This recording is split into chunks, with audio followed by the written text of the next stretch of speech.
Welcome back to Talk Living on the Body and Balance channel. We're live from London all this week talking about weight, how to lose it, how to live with it, how to love it. So if you've got any questions, you can text us on 87474.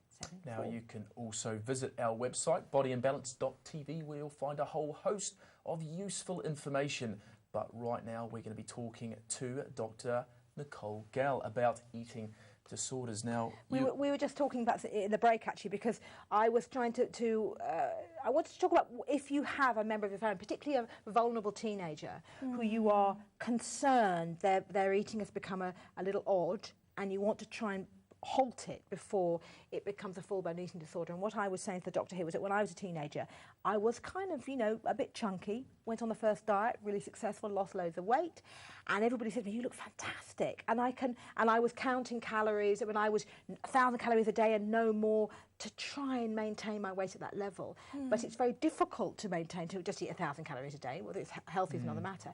And I think what prevented me from going, I gained weight and yo-yoed and stuff, but what prevented me becoming anorexic, I think, was that I decided, because you have to be very isolated to be an anorexic, to maintain that control. You can't go out with your friends, you can't, and I think if you see a teenager who's isolating themselves, that's the point at which you need to try and intervene. I don't know whether you agree with any of that.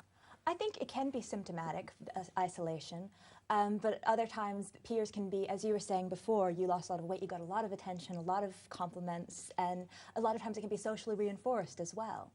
So it's a slippery slope. It's about looking at what's happening for the individual. I think it's really important to find out, really, is it ever too late for someone if they have suffered from a eating disorder? Can you recover? Absolutely. Absolutely, but it's a commitment, and it has to be the choice of the person who's suffering from the eating disorder, that's something that they want to do.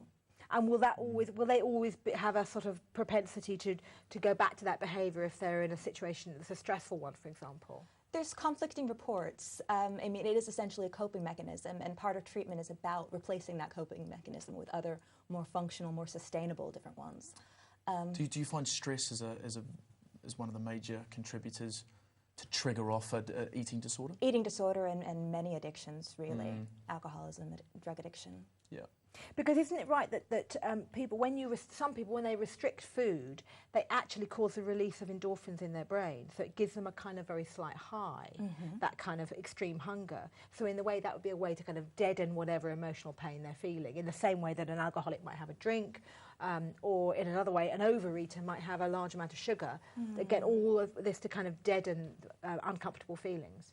It's certainly an escape mechanism. It's just as you're saying with whether it's chemicals or whether it's indulging in food, it's about checking out of reality, really. So for a parent or grandparent who's perhaps watching, who I mentioned the situation of a teenager who they think is, perhaps they've started to restrict the foods they're eating, or they're obviously counting calories, or they're losing a lot of weight very quickly, what does a parent or grandparent do? The most important thing is to maintain an open channel of communication. Yep. So don't say, just eat. Absolutely not. That's probably the worst thing that you can say is just eat, because it's much more complicated.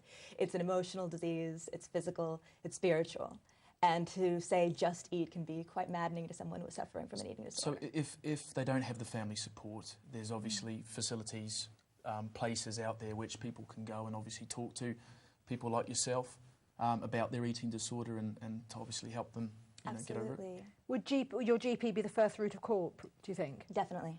And then you would be, or whoever in your family has this, would be referred on, would they? And people tend to think with anorexia that you get taken to hospital and you're kept there against your will and force-fed. Is that a bit old-fashioned? That is very, very rare and quite an old-fashioned notion in terms of what treatment is all about. So there are more options, less scary ones available. Most people who come in for treatment is something that they want to do, something that they've committed to do, and they're there on their own volition. I think that's the main fact, that you've got to want to change, and I think that is applicable to anything. So any disorder, it's got to start from the individual, as you say. So it was really interesting. Yes. We're going to be talking to you again this evening on tonight's show, talking a bit more about eating disorders. So if you want any more information, make sure you join us again at 6:30 this evening. Well, that's it for today's show, but don't forget to go onto our website, bodyandbalance.tv, where you'll find a whole host of useful information. Now, we always want your feedback on these shows, so make sure you always text us on 87474.